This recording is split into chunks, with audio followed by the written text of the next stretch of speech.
here's your host, Alex Garrett. All right, he's back.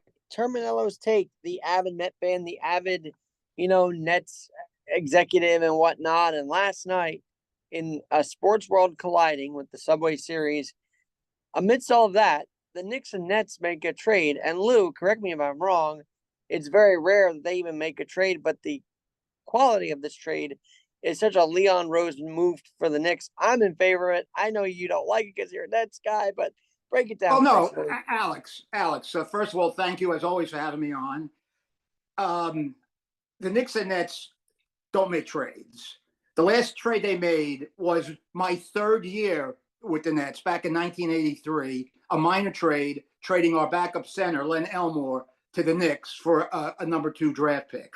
Bobby Marks, the assistant general manager, who was my coworker, he was with the Nets for over 20 years, said today, in all the years that he was the assistant general manager and worked in the front office, he did not make one phone call or receive one phone call. He didn't make a phone call to the Knicks about a player, about a possible transaction, or didn't receive one from the Knicks. They just don't make trades. Obviously, it's their competition on the court, and it's their competition in business. And that's the head scratcher to me. Now, we'll take this from the beginning. Last year, the Knicks added, in the last couple of years, they added Jason Hart from Villanova, Dante DiVincenzo from Villanova, and a couple of years ago, they signed Brunson as a free agent. All those guys played on a championship team. Hart, the first team. DiVincenzo was injured the first time, but Brunson and Bridges played on both. Okay, it's in today's Post, and it's Hart has been recruiting Bridges since last July 1st, and then there's another message on his X account. Call me, bro. Call me, bro. Alex, isn't this tampering? They talk about general managers tampering. Remember, the Knicks were a tampering charge when they signed Brunson. They were fined, big deal, and they lost a second-round draft pick, big deal, not heavy consequences. So, no Villanova 3 on the Knicks, no trade last night. Yeah, I know the Nets did a good job getting all those picks, and then they followed that up getting those unprotected Houston picks in the Harden trade back to them. Oh, that sounds great. But you know what, Alex? Picks don't win. Picks are like used toilet paper. You shove it down the toilet, and that's it. I think this is madness for the Nets. I could be wrong 2-3 years from now. I think it's madness. I thought the Nets were going to build around Bridges. And again, Bridges is not Jason Tatum. He is not Jaylen Brown. He is not Luka Doncic. But he's an excellent player. He was the Nets' best player. He plays every game. He played 82 games last year. He played 83 the year before because after the trade with Phoenix, the schedule overlap. From a business and basketball move, it makes no sense. I can tell you right now here on June 25th, or 26th, excuse me, the Nets aren't going to be playing to 99% capacity at Barclays Center next year. No way. They're tanking. They're going into the classic tank. And you can't do that in New York. And why would you help out your main competitor? Why would you help out your direct competition on the court and in the business end of it? It makes no sense. But for the Knicks, it's a great trade. They get a guy. The Knicks, it's like now everybody thinks they're going to be in the ECF next year already. I don't know. These bold predictions don't work early on in the year when it comes to that kind of stuff. No, Alex, you're right. And they are a better team today than they were 24 hours ago. Remember, Mikal Bridges has 2 years left on his deal at very manageable numbers. I can't believe I'm saying this. He's getting just under $24 million this year and just under $25 million next year. I mean, manageable numbers. but quote unquote. The guy's already been first team All NBA defense. The guy plays. The guy's Well, played with Louis, I gotta Mhm. say, it doesn't. There were a couple things I think leading into this. Obviously, Obi declining his player option probably led them to make a move, and then they think he's going to be healthy, I guess, so they want to make a move to maybe get an older Bogan off the team. I don't know. It just shows it in what the Knicks are doing. I love it, but also at the end of the day, we don't know how healthy they're going to all be together. I mean, Well, name me one. that's right. You never know. When it comes to health in sports, that's one thing we don't know. We don't. Like this doesn't put the Knicks in the Eastern Conference Finals, in the finals, but they're a better team today than they were yesterday. And Alex, all these complementary players that have meshed with the Knicks, the Miles McBride, Dante DiVincenzo, Josh Hart. Remember, we talked about it. Hart's already been on 4 teams. DiVincenzo's already been on 4 teams in his first 5 years in the league. But they seem to mesh with this Knicks situation. I don't know if it's the Nova connection. I don't know if it's Tom Thibodeau's coaching. I don't know. But the one thing with Mikal Bridges and the guys on this team, they're all coachable. They're all coachable. That's so easy. There's no hard asses on this team, like Durant, like LeBron James, all superstars like Luka, tough to coach. This is a very coachable Knicks team. There's no ultra superstars on this Knicks team, but as a group, they mesh as an excellent team. This trade for the Knicks is an A++++. Who cares about the picks? Who cares about what's going to happen? You can get other picks. You can sign a free agent. So from the Knicks' point of view, a spectacular move. I can't believe Sean Marks is that dumb to trade with his main competition. I just can't believe it. It's maddening. It's idiotic. It's dumb. Lewis Katz wouldn't have let his guy trade with the Knicks, right? I mean, that would not have happened. I guess it did during your third year there, but in general, we never saw it after that, really, right? No, and remember, when that minor trade was made in '83, it was the original ownership of Joe Taub and Henry Taub and David Gerstein, the so-called members of the so-called Sea Caucus 7, and that was a minor trade. They probably didn't even have to run that trade by ownership.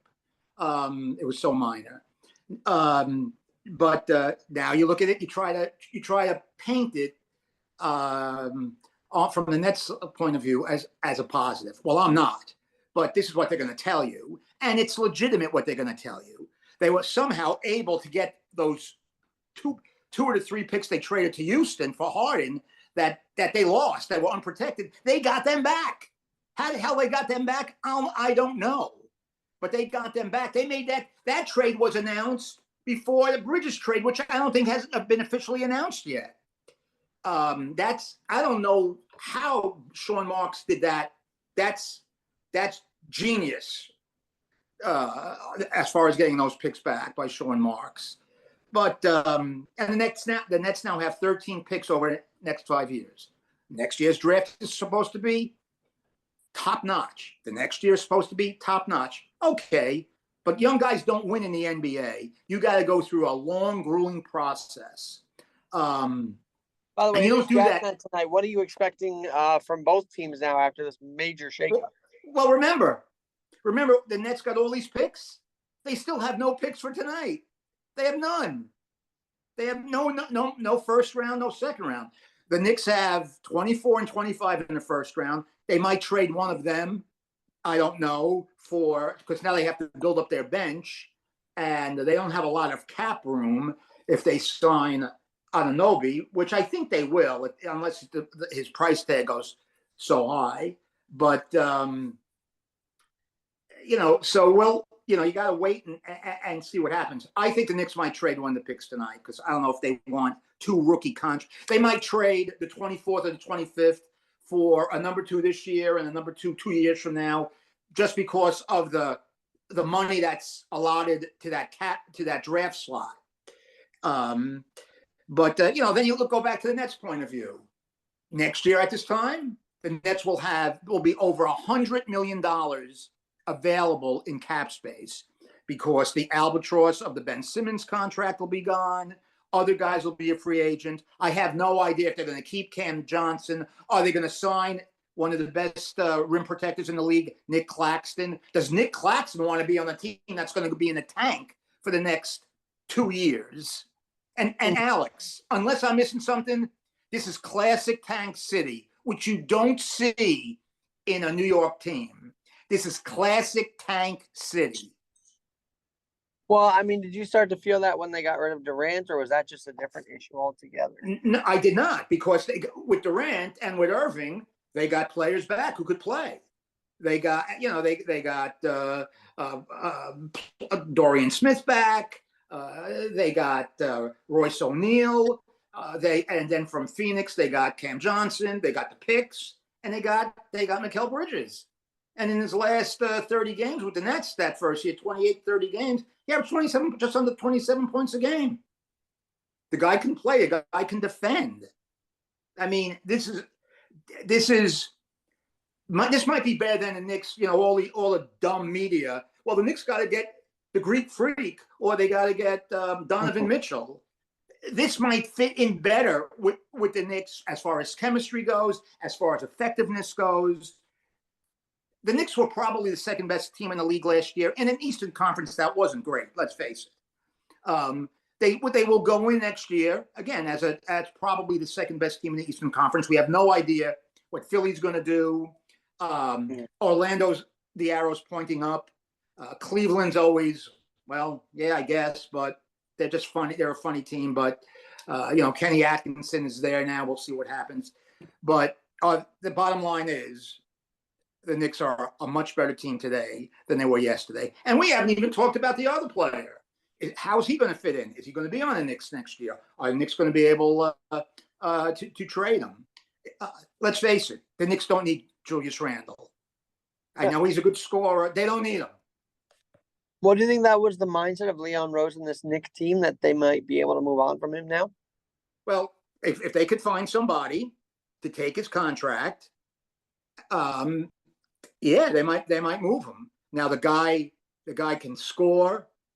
The guy is a good rebounder, but wasn't the Knicks playing more efficient offense after he got hurt? He sure did.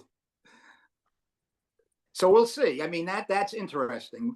But the Knicks went from 2 years ago being lost in the wilderness to now being a now team that could make postseason interesting. No question about it. No doubt about it. They've done a fantastic job. I hate to say it, they've done a fantastic job. Kudos to the Knicks. Well, kudos. I know you said the postseason was if they had lost, in the semifinal, so be it to the Pacers. At least they went this far. But now, with this move, there's a lot more expectation on this team, isn't there? There's more expectations. There'll be more pressure on them next year in the playoffs. I mean, if they get a bad matchup in the first round and they lose in the first round, yeah, it'll be a disaster. But we'll see. I mean, this is June 26th. We're a long way away from next April when the playoffs are forming. But the one thing is, the Knicks are interesting and the Knicks are very relevant. The Nets, who have been irrelevant since they traded Durant, are beyond irrelevant in the NBA now. And I know Sean Marks has a method to his madness. This is not the route I would take. That's not the route I would have taken. Well, what did they see in Bojan? I mean, I talk about the Knicks side. You know what they see in that's just for contract. He may not even be on the roster next year. That's just to balance that salary cap and all that nonsense. He has 1 year left on his deal. They have to have some players next year. Whether they win 15 games or 19 games, they have to have some players. They have Dennis Schroeder, a decent guard. I don't know if he's going to be on the team next year, who's in the last year of his deal. Bogdanovich is in the last year of his deal. Are they going to re-sign Nick Claxton? I don't know. I really don't.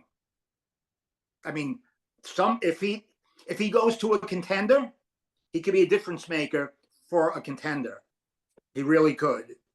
That's why it surprised me so much, because there were pieces there with Bridges, with Claxton, with Cam Johnson. Now going into total tanking mode is shocking to me. Well, we'll have to see. I know Mikal Bridges was really lighting up the arena. I mean, I know he was a force to be reckoned with, and the fans loved him, didn't they? Yeah, well, especially his first 2.5 months with the Nets after the Phoenix trade, he scored 46 points, 42 points. You could see that. You can see how dialed in he is to be successful. He works hard. He's a very good defensive player. Now, again, the NBA is a weird league.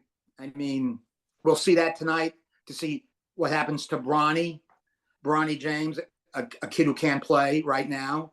As far as his skills are not NBA level, but his father is arguably one of the 2 or 3 greatest players of all time.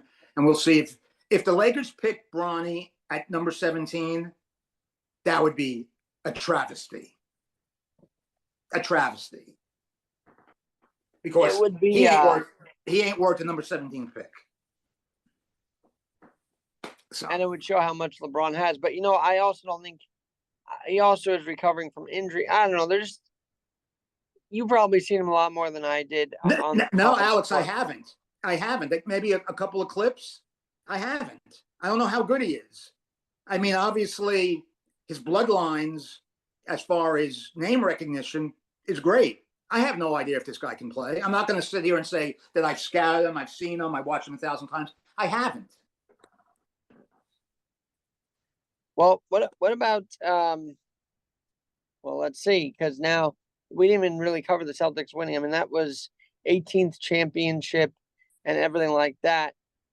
When you win a championship, though, you don't have much pressure to draft, or are they going to be drafting just as good, even though they won their 18th championship? What do you expect out of that? Well, obviously they're drafting at the end of the first round, and I'm sure anything that they do to their roster this year is just to tweak the bench, which was pretty deep to begin with. Just to tweak the bench. Is Al Horford coming back? I mean, the guy's played 20 years in the NBA and was still effective, even in the playoffs. That's what they're going to do. I mean, they're going to go in as the favorite. I mean, Denver will also be a favored team in the West. They got to rebuild their bench a little bit. I mean, Dallas got there because of Kyrie and Luka, but they do not have a championship level front line.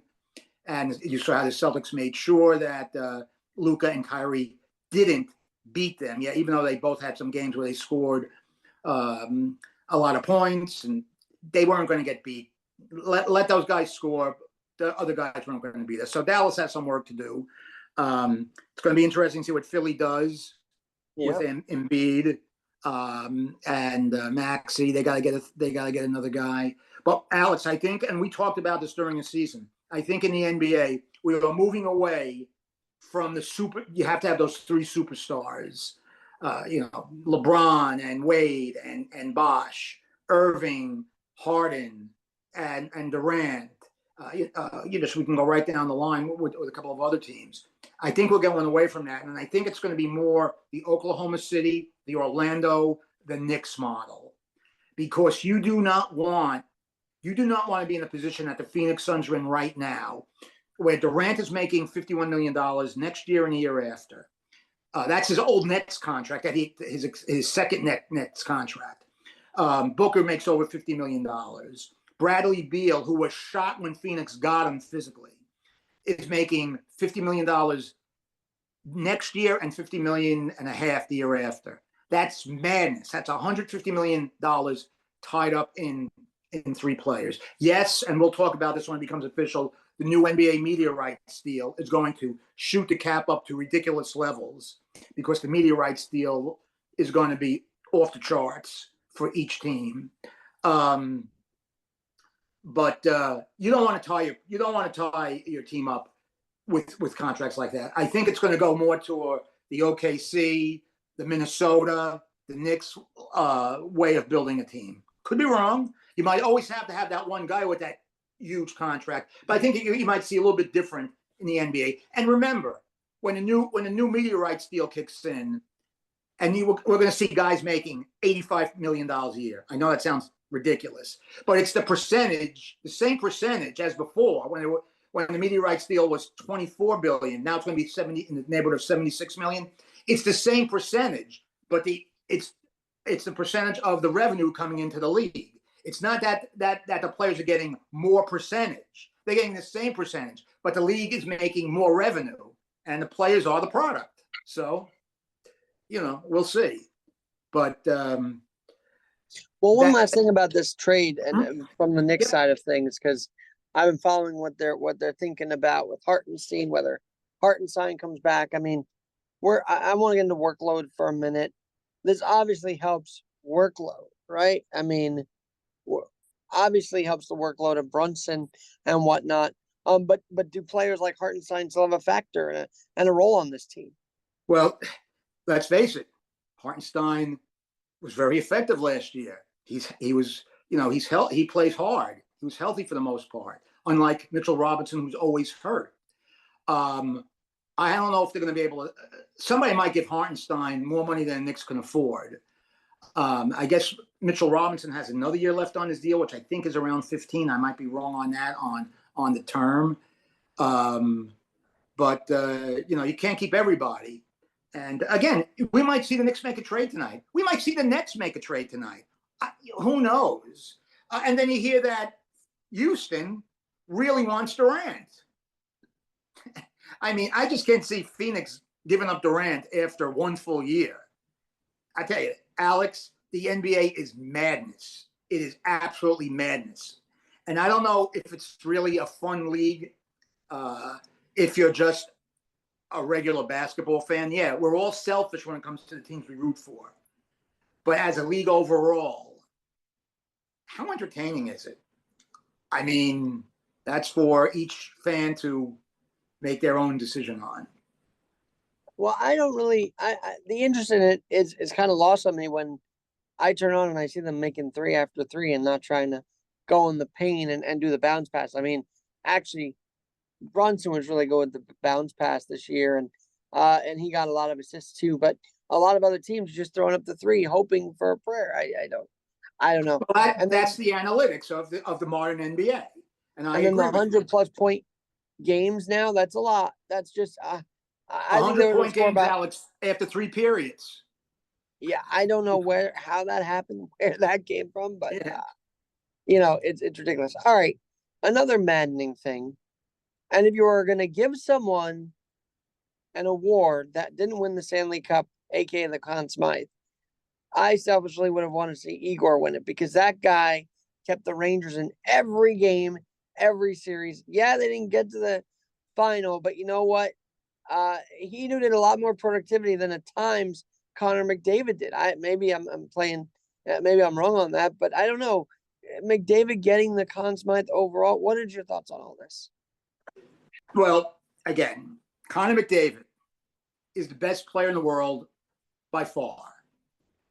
Sometimes during the season, is Nathan McKinnon, is Austin Matthews, is Nikita Kucherov, in his class. They might be better than McDavid. No, they're not. McDavid's the best player in the NHL in the world by far. He was 4th in playoff scoring in the history of the NHL with 42 points in an era that when Mario Lemieux and Wayne Gretzky set those records, the ice was more open. The goalies weren't as good as they were today. So, as I watched the playoffs, and remember, the Conn Smythe is not for the finals; it's for the entire playoffs. I didn't think that he was going to win the Conn Smythe. If I had a vote, I would not have voted for him. I would have voted for Sergei Bobrovsky. Yeah, I know the Florida Panther defense was crappy in the last 3 games before they before they won Game 7. It's funny, a guy that we had talked about on the last podcast, Gustav Forsling, as the most underrated star in the NHL. Right after that, in Games 4, 5, and 6, him and his defensive partner, Eklund, were terrible, awful. They got caught on odd man rushes, which something never happens to Florida because Edmonton changed the way they got the puck out of the zone. They headman the puck to the neutral zone, to the blue line, and did a great job. So you really can't blame Bobrovsky. He really didn't give up more than 1 or 2 bad goals in the entire 2.5 months of the playoffs. He would have gotten my vote. He was a difference Monday night. And yeah, I know they won Game 6, Edmonton. McDavid was no factor. He had no shots in the game. And he had no shots through 2 periods of Game 7, which was the defining period of the defining game of his NHL career so far. Florida, in my opinion, went conservative way too early.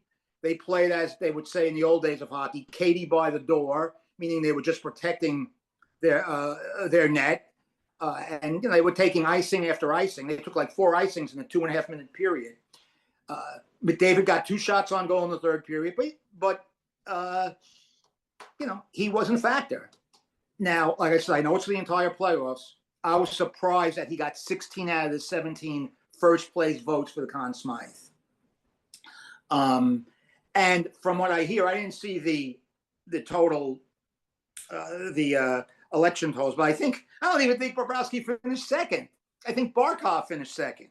So that's Barkov had a great postseason too. I'll tell you that much. Yeah. But one guy I want to highlight before, as we get going here on the podcast today, is Kyle Okposo, because I know I was wondering if during the Islanders' reign on 970 if he was playing on that team. I don't remember, but Okposo was an Islander. It's kind of a local win when you think of it that way for him winning it, isn't it?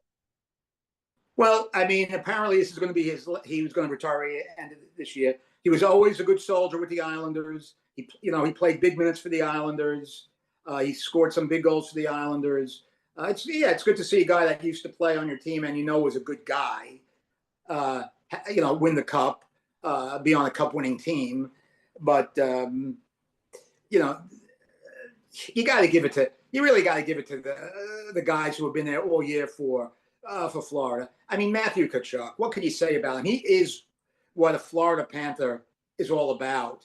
I mean, we forget last year when they went to the finals, they had major injuries to key guys in the finals, and Matthew Tkachuk broke his sternum and still played in Game 4 of the Stanley Cup Finals. Played over 16 minutes, even basically against doctor's orders. Couldn't make it for the 5th and final game, but when they got Matthew Tkachuk from Calgary, that changed everything. And you really got to give it to Paul Maurice, who's been, he coached.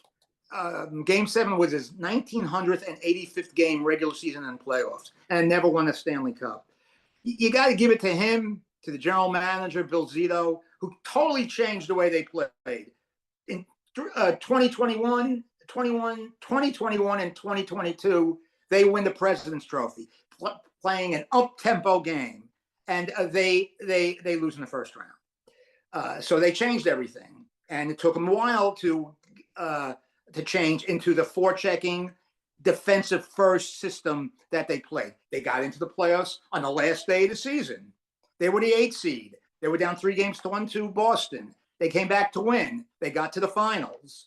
They put it out against Vegas because they really had a lot of injuries, and Vegas was a tremendous team. And now this year they won the Stanley Cup. So my kudos to them. But getting Matthew Tkachuk was the key guy for them. What's interesting about that is I'm a very nostalgic guy when it comes to sports history, and as you probably know, so for a Tkachuk to raise the cup, I mean, that's great for hockey because Tkachuk has been a legacy name, as you've been following the league for a long time. Well, I mean, you saw it at the end of the game. You saw his father, Keith Tkachuk, who was an outstanding NHL player, and a lot of people are wondering why he isn't in the Hockey Hall of Fame. You saw the emotion that he had. And the thing is, his brother, Brady, sitting to his father's left, his younger brother, Brady, was crying. Here's a guy who's a competitor of his brother. He's the captain of the Ottawa Senators, and he was crying. I thought that shows you how tight that Tkachuk family is. And I'm telling you, Matthew Tkachuk can play on Lou Terminello's team any day of the week. So could Alexander Barkov. So could Bobrovsky. So could Forsling. I mean, they were the deserving winners of the Stanley Cup. They played their asses off, that's for sure. Yeah. All right, now, one last thing before we move on. Nobody's giving Leon Draisaitl any crap for scoring no goals in 7 games of the finals. If you told me before the series that was going to happen, I would have said, no way that's happening. But, and the other thing is, Chris Knobloch, I mean, who the Rangers passed up twice when he was the head coach for their Hartford Wolfpack affiliate. This guy turned the Edmonton Oilers around. He turned the way they play in the middle of the season when he got there. When they started out 2-9-1, they were 10 points out of a playoff spot. Looked like they were going nowhere. Had goaltending problems. Had defensive problems. Their defense still isn't great, but he tightened them up, and he's not getting enough credit for getting the Oilers to the 7th game of the Stanley Cup final. Kudos to Coach Knobloch. Yeah, you know, Knobloch, and I would have said another thing about the homegrown world is I would have said, look, if the Oilers won the cup, this would have been a Rangers organization win because he was training in the Rangers organization as the Hartford Wolfpack coach. And by the way, he won a championship with them last year. So, I mean, it's all interconnected. It's kind of interesting how the Oilers are also tied to New York as is Florida through that Postal connection. One last thing about this Stanley Cup, though, with McDavid, you know, it almost feels like this was his chance. Do you feel that, or does he have a few more chances down the road? I mean, he almost basically tasted it, right? I mean, he was almost there this. Alex, you are 100% on the money. I mean, we always go back to the famous Dan Marino situation. They lost his second year in the Super Bowl. The second year in the Super Bowl, he lost to the 49ers. Oh, he'll be back. He's young. Dolphins are a good team. He's a young quarterback. He never got back. And I was thinking about that when the game came to end, when he was slumped over the Edmonton bench the other night. The guy gives his heart and soul. He's everything you would want in a hockey player. The fastest skater in the league. He has a high on-ice IQ. He makes everybody else better. But is there any guarantee that he will play in the Stanley Cup final again? There isn't. There isn't. This is a tough league. It's tough to make the playoffs. We've seen that. We've seen good teams miss the playoffs. You have 10 bad days, and you can go from a 3rd seed to the 9th seed and out. So, yeah, this was his opportunity. And if he had won on Saturday night, he's revered anyway as the greatest player in the world. But to be the leader of a team, to come back from 3 down, to win the Stanley Cup final, to win 4 straight games, would have put him on the highest of levels. So we'll see what happens in the future.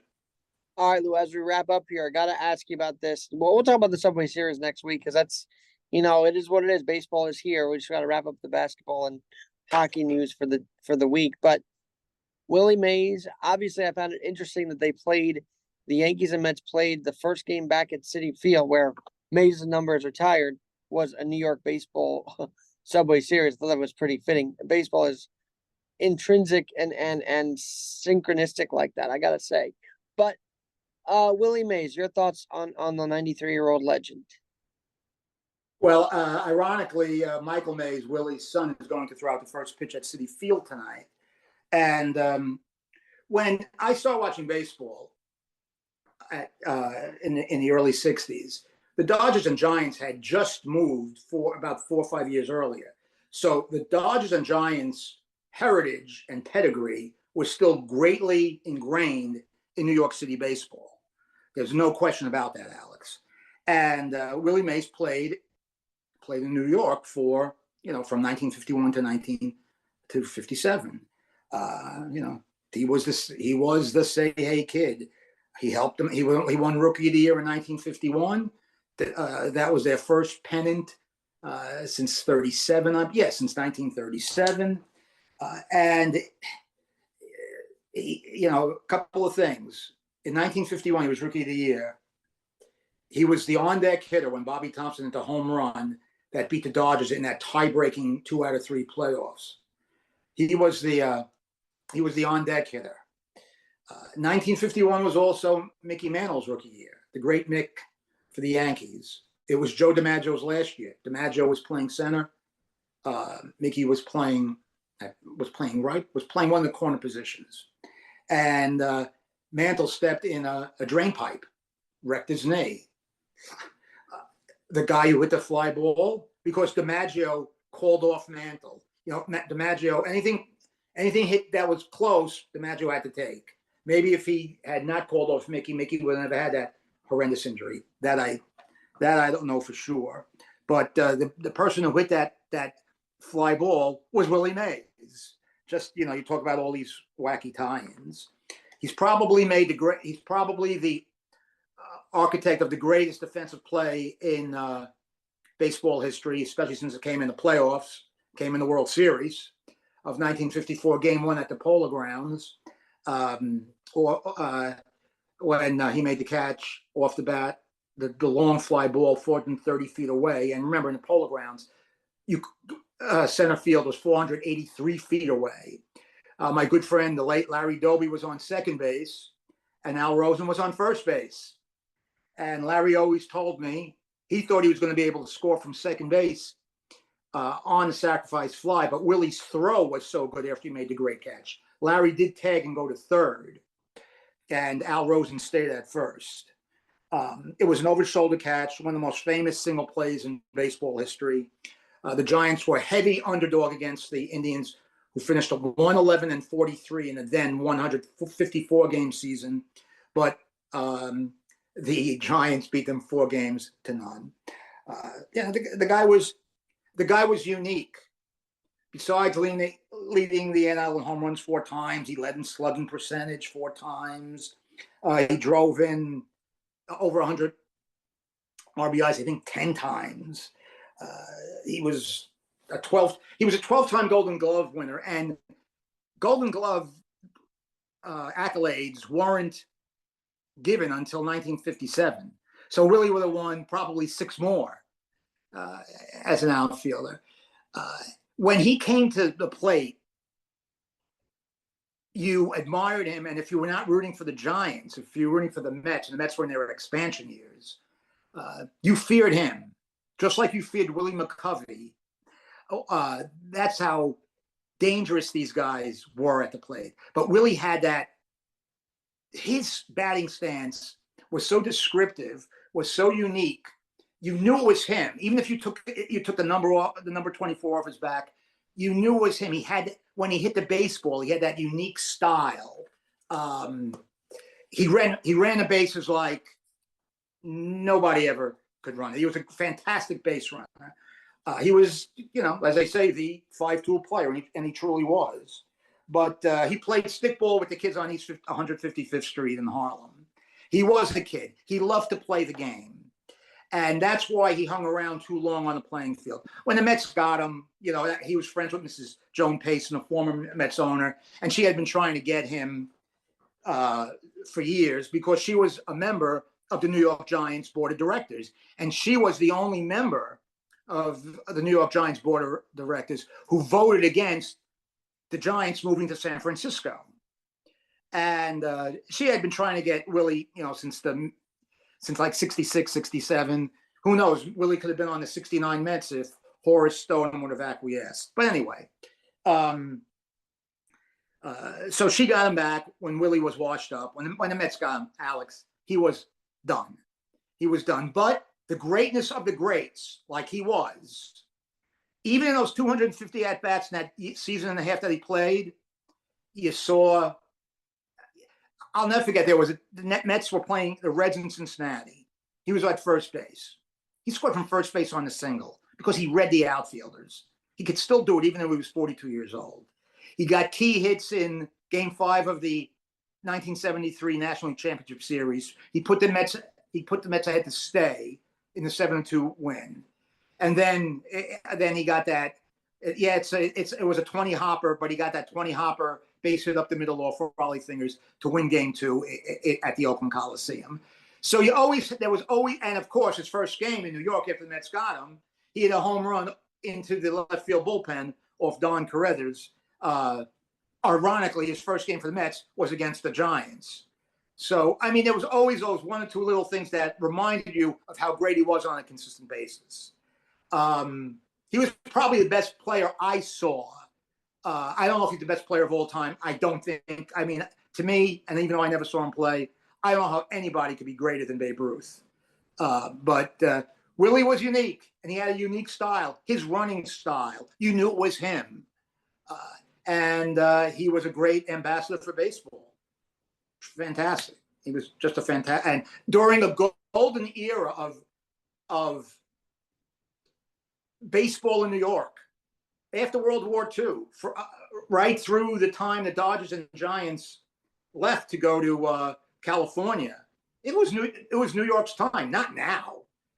I mean, in '46, the Dodgers finished in the tie for first. They lost the playoffs. They won the National League pennant in '47. Lost to the Yankees. In '49, they won the pennant. The Dodgers did. They lost to the Yankees.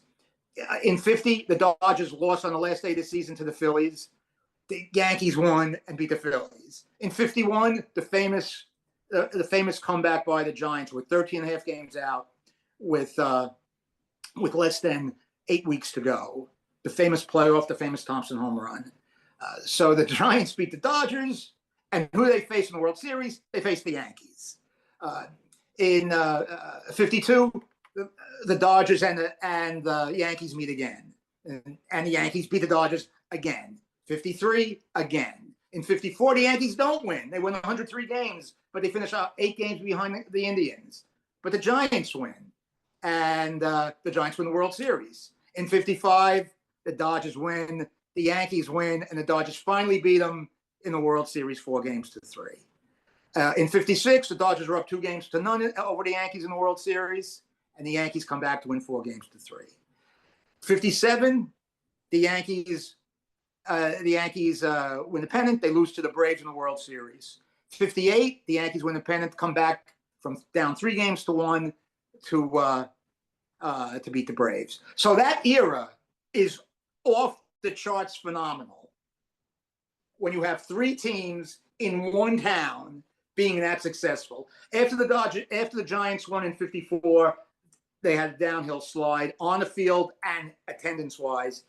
Polo Grounds is falling apart, and unfortunately, the great Willie has to leave New York, which he probably didn't want to leave, go to San Francisco with the team. And he wasn't loved in San Francisco those early years like he was in New York because he wasn't homegrown. And then the Giants quickly had homegrown players like Willie McCovey, Orlando Cepeda, Jim Ray Hart, Jim Davenport, who were part of the team. But Willie is, defensively, Alex, my God. There's a clip. The catch that he made in the World Series is famous. But there's a clip of it's a Saturday afternoon game of the week. I remember because I was watching it. I think the Giants were playing the Cincinnati Reds. And Bobby Bonds playing right field. Willie's playing center field. And it was in Candlestick Park, which had a cyclone wire type fence. Willie just makes a fantastic catch. It's on YouTube. Look it up. And again, it was towards the end of his career. But that's how Mark just reminded me. I mean, when Mark, our colleague, said, "Remember Willie Mays Hayes of Major League?" So he's been referencing culture for a long time too, Louis. No doubt about it. There was nobody like him. He loved the game. He didn't cheat the game. He was remarkable. Well, this is why I have you on. Remember the catch over the shoulder? Yes, I do. We spoke about it. So, Lou, your recall is incredible, and I always felt the Mets, Dodgers, and Giants were connected because of the Polo Grounds, because of the Mets colors, and the Yankees always had their own entity. But for a decade there, they were all, as I've said earlier, synchronistic. I mean, they all just were in the scene, right? And now it was the capital of baseball. There's no question about it. There's not even buzz for the Subway Series unless you're on Twitter right now. So there's there really, Alex, there really wasn't. I mean, even when I was watching the game last night, I watched every pitch. It was okay. I mean, yeah, the fans were okay, but it's not like it used to be. Just not. My father-in-law was a big Giants fan. And then when the Giants moved to California, he dropped them. He goes, they abandoned them. Yeah, well, that was Mark DeBoer on the Alex Garrett Podcast Network. How about that, Louie? Oh, cameo. Well, Mark is right. There's a lot of fans who felt that way, but there was a lot of fans who stuck with them, and a lot of times when the closest place after the Dodgers and Giants left New York, and unfortunately left together. That's the worst part. We not lose one team, we lose two teams out of New York. When they left, I was only 5 years old, so I don't remember. But we're big Dodger fans. His parents were big Dodger fans. Yeah, and the thing, a lot of people went to Philly when the Dodgers and Giants played in Philly. That was the closest, obviously, to New York. Right, because they wouldn't play down up in New York until. Well, never really. They ever played the Yankees. But, Lou, this has been such a great conversation. Again, I love your recall every time I have you on the network, the Alex Garrett Podcast Network. And next time it's all going to be about baseball because now we're hitting July. The trade deadline is going to be a major thing. I have a bold prediction here, Louie. Go ahead. You want to hear it? Sure. Pete Alonso because it becomes a Yankee because they need a first baseman right now. Well, if that happens, that would be as bad as what the Nets did last night. I'm just saying anything can happen right now. So, Yanks are struggling. They somehow are 2 games up because the Orioles are struggling too. But they need some movement at the deadline. The Mets actually have their core. Even McNeil's coming around a little bit. So that's good to see. I mean, I feel like the thing with McNeil, everybody's been saying is, well, remember he was a Triple Crown winner not too long ago, and he's been struggling. But he won the batting title. He won the batting title. Batting title. That's right. Yep. And they make it sound like it was so long ago. That's the thing about it. Like, it's just funny. But all right, Lou. Well, until next time, thanks for your take as always. It is my pleasure. Thank you, Alex, for always having me. All right. That's Lou Terminello. Terminello's take on the Alex Garrett Podcast Network.